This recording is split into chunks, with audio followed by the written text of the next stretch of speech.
বিহার থেকে ফেরার পর নানা রাজনৈতিক মঞ্চে তাকে দেখা গেলেও এখনো পর্যন্ত তৃণমূল সুপ্রিমো মমতা বন্দ্যোপাধ্যায়ের সঙ্গে সাক্ষাৎ হয়নি তার।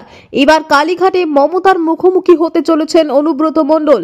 সোমবার কালীঘাটে জাতীয় কর্মসমিতির বৈঠক ডেকেছেন মমতা বন্দ্যোপাধ্যায়। গুরুত্বপূর্ণ সেই বৈঠকেই ডাক পেয়েছেন অনুব্রত।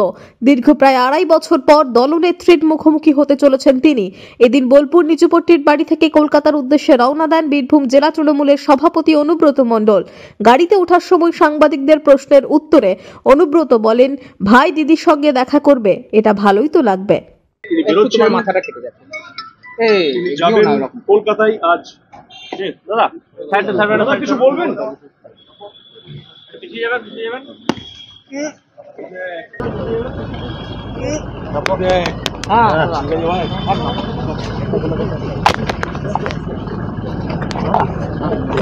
কর্মসমিতির বৈঠকে যাচ্ছেন, এই লাইনটা বুঝতে দেবেন। কলকাতায় মিটিং আছে, মিটিং এ যাবে।